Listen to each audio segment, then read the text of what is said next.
No way! Hindi niya kakayaning makasama si Adrian sa isang bahay. Baka mabalo siya sa pagpipigil sa damdamin. Agad siyang nag-isip ng alibay. Magagalit si Vic. Hindi pwede. Tigas ang iling niya. Bakit may papaalam? Walang makakaalam na alagaan mo ko. Ikaw at ako lamang. May trabaho ako. Hindi kita pwedeng bantayan maghapon kaya kumuha tayo ng nurse. May trabaho din ako. Let's work from home. Bakit ako? Galit ka sa akin, hindi ba? Maghanap tayo ng pwedeng mag-alaga sa'yo. Kahit 100 tao ay kaya kong magbayad. Kaya nga gusto kitang pahirapan kasi galit ako sa'yo. 3 taon nang lumipas, hindi ko matanggap ang ginawa mo sa akin. Inuutusan kitang alagaan ako. Nakita mo naman, bali ang buto ko sa kamay at pilay ang paa ko. Dahil sa katangahan mo. Bulyaw nito. Gumapang ang excitement sa kanyang puso sa halip na takot. Magkakasama ulit sila sa isang bahay. Bilang niyaya ng gwapong lalaki na may magandang pangangatawan, nagtaka siya nang sabihin ng doktor na pwede na daw discharge si Adrian. Sa bahay na daw magpahinga. Tumawag siya sa kanila, kinuusap niya si Eden at nagbili ng niyaya nito. Naka-wheelchair si Adrian at siyang nagtagatulak. Buti na lamang at Sunday bukas, wala pang pasok sa opisina. Sumakay sila sa elevator. Ngayon lamang siya nakapunta sa kondo nito. Alam niyang pag-aari nitong buong building. Nahiya siya sa sarili at baka dito rin nakatira si Janice. Nilingan niya ang paningin sa kabuuan ng kondo. Walang kahit na anong gamit ng babae. Inalalayan niya ito na makahiga sa kama. Lumibot din ang mga mata niya. Walang kahit na anong bakas na may babaeng nakatira dito. Umalis ka muna. May kakausapin lang ako. Sa kabilang kwarto ka matutulog. Huwag lang papasok dito hanggang hindi kita tinatawag. Maganda ka ng pagkain. Nagugutom ako. Walang kibo siyang lumabas at nagtungo sa kusina upang magluto. Siyempre, bebe time nito at ni Janice. Paglabas si Tessa, ikaga na tumayo si Adrian na tinalis ang cast sa braso. Nangangawit ng kanyang kamay. Kinuha niyang telepono at tumawag kay Janice. Hello Janice, huwag kang magpupunta dito sa kondo ko. Magbakasyon ka na muna. All expenses paid. Po, boss, paakyat na ako. Nakita ko nakasama kayo ni Tessa. Ano po bang nangyari at na-aksidente kayo? Huwag ka ng maraming tanong. Basta huwag kang magpapakita sa akin hanggat hindi ko sinasabi. Boss, pagiganti pa ba yan? O pakikipaglapit? Hindi na ako magtataka kapag nagkabalikan kayo. Nanunuksong sabi ni Janice. Ang daldal mo. Alam mo bang kasabihang keep your enemies closer? Closer saan, boss? Sa puso nyo? Gusto mong mawalan ng trabaho?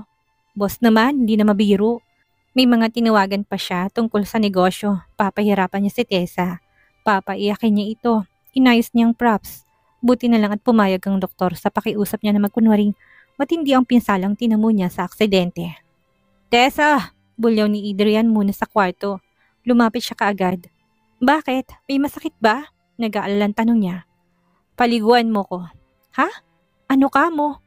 Bawal pabasain ang katawan mo. I mean, punasan mong katawan ko.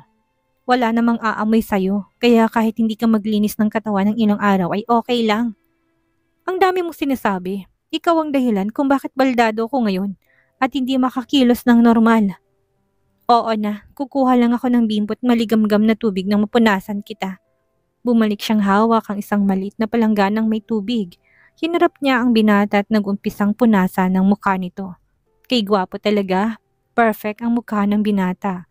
Dumako siya sa leeg nito. Nakita niya paggalaw ng Adam's apple nito. Masyado yata siyang nakalapit sa binata at nalalanghap niyang hininga nito at dinig niya ang malalim nitong paghinga. Binuksan niya ang botones ng polong suot nito, tuluyan niyang inalis ang pangitaas nito. Pinunasan niyang malapad nitong balikat at ang malaking dibdib. Napalunok siya. Ang sarap, lalo nang dumakong kamay niya sa abs nito. Agad siyang kinurot ang sarili. Aminado siya na tigang siya at walang bad life. Si Adrian ang una at huling lalaking nakatalik niya. Gusto niyang sampalin ng sarili. Sa kalandiang naiisip. Naghihiganti si Adrian. Hindi niya alam ang tumatakbo sa isip nito. Kaso hindi maawat ang isip niya sa pag-flashbacks ng may init na sandaling kanilang pinagsaluhan. Nagmamadali siyang dumako sa likod ng bintana upang itagong pamumula ng mukha. Okay na. Anong okay? Yung legs at paa ko pa. Nagkunwari siyang naiinis, ngunit sumunod siya at tinaas ang shorts nito upang punasan ng malaking legs nito. Mas lalong bumukol ang alaga nito. Gusto niya talagang ilabas, palihim niyang kinurot ang sarili. Itaas mo pa, ayusin mong pagpupunas. Tahimik siyang tumalima. Yumuko siya upang maabot ang kabilang hita nito. Inaakit mo ba ako? Anang baritonong boses nito. Ha? Ano sinasabi mo? Inangat niya ang muka. Nakaluwa na kasi yung dibdib mo.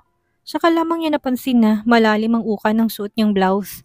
Inayos niyang damit at pinagpatuloy ang ginagawa. Nakahinga siya ng maluwag nang matapos. Pinagpawisan siya. Tapos na po, mahal na hari, patuyang sabi niya. Wait, hindi pa tapos. Palitan mong damit ko. Ano, hahayaan mo akong lamigin? Saan nakalagay ang damit mo? Nandiyan sa closet. Kumuha siya ng ternong pajama nito. Tinulungan niya ito na magsuot ng damit. Okay na po ba? Naiinis niya sabi. Hindi pa. Palitan mo rin ang shorts ko. Nalaki ang mata niya. Ikaw na, hindi ka ba nahihiya? Bakit ako mahihiya sa'yo? Nakita mo naman ang lahat. Para matapos lang, binaba niya ng shorts nito habang sa iba nakatingin. Kakaiwas niya ay napatitig siya sa mata ni Adrian. Kalahati pa lamang ang naibababa niya. Wala naman sana umigkas sa sawa at tuklawin siya. Maling desisyon talaga ang alagaan si Adrian. Pinagpawisan ng malapot si Tessa sa pag-aalis ng shorts ni Adrian. Teka, bakit hindi niya mahila? Naibaba niya ng mata at naisama pala niya sa pag-alis ang brief nito. Agad niyang nabitawan ng telang hawak. Tama, palitan mo na rin ang brief ko, ani Adrian. Pinamulahan siya ng muka. Agad siyang kumuha sa cabinet ng panloob nito. Malaki ang tahip ng kanyang dibdib. Napalunok siya. Paano niya papalitan ng panloob nito na hindi nakikitang ano nito? Nagtamang kanilang mga mata. Ramdam niya ang tensyon sa pagitan nilang dalawa. Maliit na lang ang distansya sa pagitan ng kanilang mga labi. Alam niyang na may mangyayari kapag hinayaan niya ang sarili na matangay na tawag ng laman. May bago na itong mahal at malapit ng maging tatay. Mali, maling-mali. Lumado siya, ngunit hinawakan ng kaliwa nitong kamay ang kanyang pulsuhan. Bakit puno ng pananabik ang mga mata ni Adrian? Binabagtas na nito ang pagitan ng kanilang mga labi. Alam niyang mali pero nakahanda siya sa magiging kabayaran. Matikman lamang ang matamis nitong halik nang biglang tumunog ang doorbell. Nadinig ulit niya na magmura si Adrian nang huli niyang nadinig na 3 taon na ang nakakalipas. Kukunin ko lang ang pagkain na in-order ko. Ani ang nagmamadaling lumabas. Malakas ang kabog ng kanyang dibdib. Hindi niya alam kung magpapasalamat o maiinis sa delivery man. Kailangan makaisip siya ng paraan upang makalayo. Hindi siya tatagal sa ganitong sitwasyon.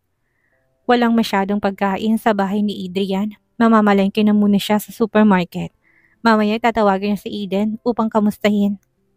Nag-iisip siya ng paraan kung paano makakaalis sa sitwasyon. Nagpahanap siya ng caregiver kay Lily. Madami siyang pinamili para hindi nalalabas ang magiging bantay ni Adrian. Inaayos niyang pinamili sa likod ng sasakyan. May nadinig siyang naglalambingang magkasintahan na bumaba ng sasakyan na pailing na lamang siya. Sana all. Binaba niyang hood ng sasakyan at nakita niyang naghahalikan ng dalawa. Siya ang nahiya. Bumitaw ang babae tinila lalaking kasama nito. Humagikik pa ito. Kilala niyang babae. Si Janice. Umakyat ang dugo sa ulo niya. Niloloko nito si Adrian. Namutlang babae pagkakita sa kanya. Saglit nitong iniwan ang lalaking kasama at dinala siya sa isang sulok. Huwag mong sasabihin kay Adrian ang nakita mo. Please lang, magagalit siya sa akin. Hinila niyang buhok nito. Ikaw babae ka, hindi kita pinapatulan dahil mahalaga ka kay Adrian. Pero bakit mo siya niloloko? Gusto mong kalbuhin kita? Gigil niya sabi. Lumabas ang nakatago niyang sungay. Please, huwag mo sasabing nakita mo kung may kasamang ibang lalaki. Lagot ako. Talagang lagot ka. Akala niya nasa bakasyon ka, nasa kandungan ka pala ng iba? Ikaw babae ka, mamili ka ng lolokohin. Masinigpitan niya ang hawak sa buhok nito. Nanilisik ang mga mata niya. Nasasaktan siya para kay Adrian. Mahal mo ba si Adrian? Tanong niya. Naawa siya sa binatang tiyak na masasaktan sa sandaling mataklasan. Ang kataksilan ng babaeng mahal nito. Ito nga kayang ama ng pinagbubuntis ni Janice. Umawat ang lalaking kasama nito. Hey, bitawan mo girlfriend ko. Inilis niyang kamay na nakasabunot dito. Sanay niya santo ni Janice na lumayo, sumunod naman ng lalaki. Ayusin mong buhay mo babae ka. Kung hindi mo mahal si Adrian, let him go. Kaysa sa niloloko mo siya, huwag mo muna sabihin sa kanyang nakita mo. Hayaan mo akong magtatapat sa kanya. Bakit hindi ka pa mamili? Gaga ka ba? Kung ako sa'yo, si Adrian ang pipiliin ko. Ang layo ng itsura ni Adrian sa boyfriend mo. Bakit mo siya niloko? 3 taon na nakakalipas. Hindi ko siya niloko. Wala lang akong choice kundi ang makipaghiwalay. Mahal mo pa ba si Adrian? Tanong ni Janice. Wala ka nang pakialam sa damdamin ko. Basta makipaghiwalay ka sa kasama mo ngayon. At ibaling mo lahat ng pagmamahal mo kay Adrian. Adrian deserves to be loved.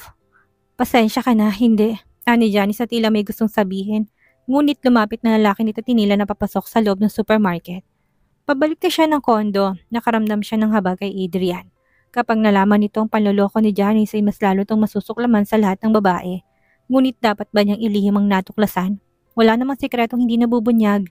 Tsak niyang malalaman din itong katotohanan. Magulong kanyang isip, ngunit isang sigurado niya. Gusto niyang mapasaya si Adrian. Ilang minuto na siyang tulala habang naglalakad hanggang sa makarating ng elevator. Hindi niya alam kung ipagtatapat ang nakita kanina. Injured na ang katawan nito, sasaktan pa ba niyang damdamin ni Adrian? Pipilitin na lamang niya na pasayahin to. Dadatnan niya si Adrian na nakaupo sa sofa. Tila malalim ang iniisip nito. Nilabas niya ang mga pinamili at inayos sa loob ng malaking ref. Nag-iisip siya kung paano mapasayang binata. Adrian, gusto mo bang mamasyal? Mamasyal? Sa kalagayan ko ngayon, yayayain mo akong mamasyal? Sarkastikong sabi nito. Hindi niya pinatulan ang init ng ulo nito. Hindi kaya nakipag-break na si Janice. Saka isa pa, ayaw kitang kasama. Wala lang akong choice ngayon dahil hindi ako makakilos ng maayos. Huwag kang makakalimot ng malaking kasalanan mo sa akin. May kurot sa puso siyang naramdaman sa sinabi nito. May kumislap na ideya sa kanyang isip. Kung magpanggap kaya siyang si Salome at lumapit dito. Para lang may makasama to at hindi malungkot. Naalala niya kung gaano ito kasaya kapag kasama si Salome. Pwede siya magpanggap ulit. Binasted ni Salome si Adrian noon pero parang hindi naman nagtanim ng sama ng loob ang binata. Napabuntong hininga siya ng malalim.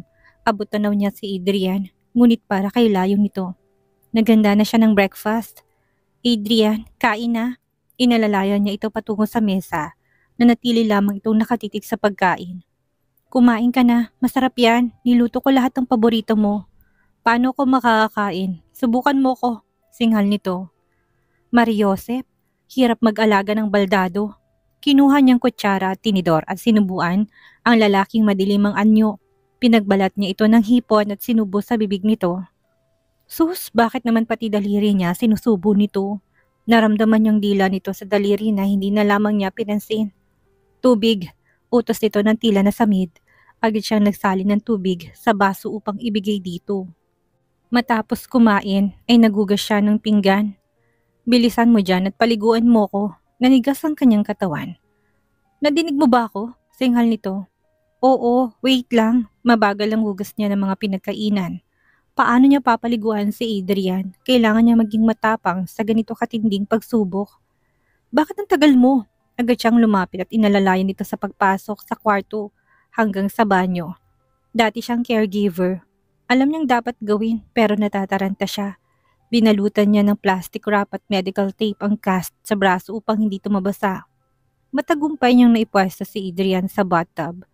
Heto ng malaking pagsubok ang alisan ng damitang lalaki. Nakipag-cooperate ito kaya mabilis niyang naialis ang pang-itaas. Tumambad ang matipuno nitong pangangatawan. Kakakain lang niya ngunit parang natatakam siya sa pandesal. Inalis niyang pajama nito at tanging brief ang natira. Hindi niya sinasadyang napasulyap siya sa bukol nito sa harapan. Agad niyang nilagyan ng tubig ang bathtub at napabula ng sabon upang maitagong pang ibabang bahagi ng katawan nito. Konti ang tubig dahil iniwasan niyang mabasa ang braso nitong nakakast. Kumuha siya ng sponge upang sabunin ang katawan ng binata. Inuna niyang likod nitong sabunin. Kailangan mabilis lang. Braso, balikat at dibdib ang sinunod niya. Inabot niya ditong pampunas na may sabon.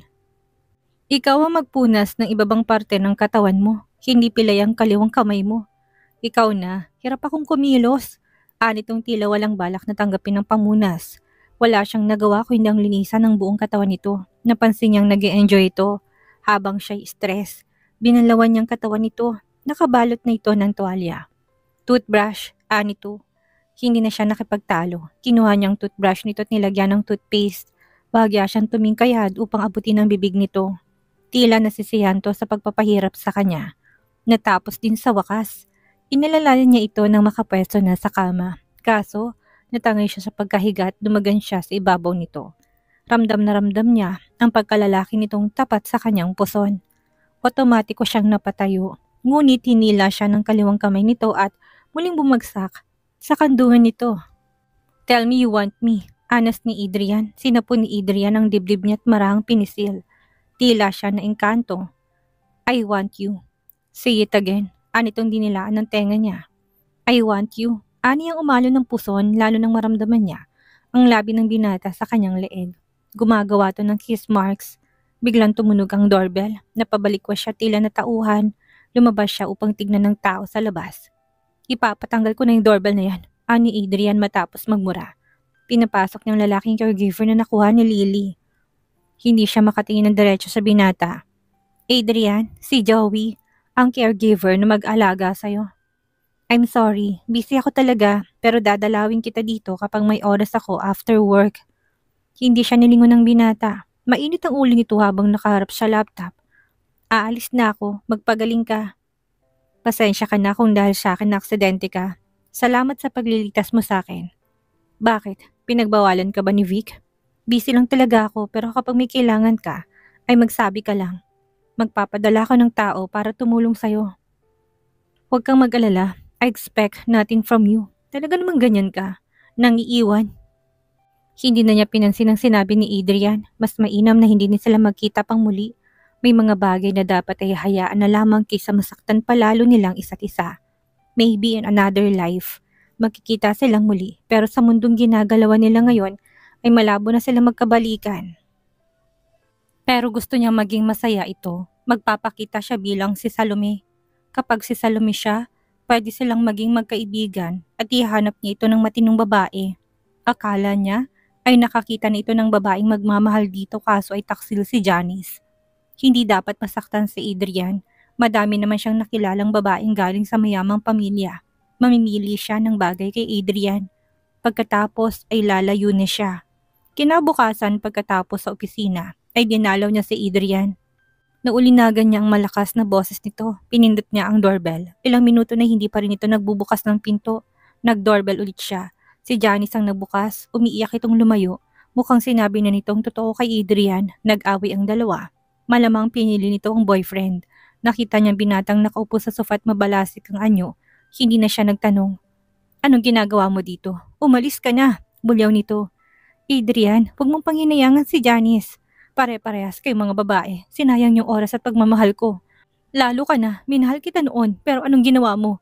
Niloko mo ko, hindi mo man lang ako kinausap. Sana nagsinungaling ka na lang sa akin noon at sinabi mong mahal mo ko. Sana kung pinili mo. Akala mo bang nakalimutan ko ng lahat ng ginawa mo sa akin? Alam mo ba kung gaano kasakit ha?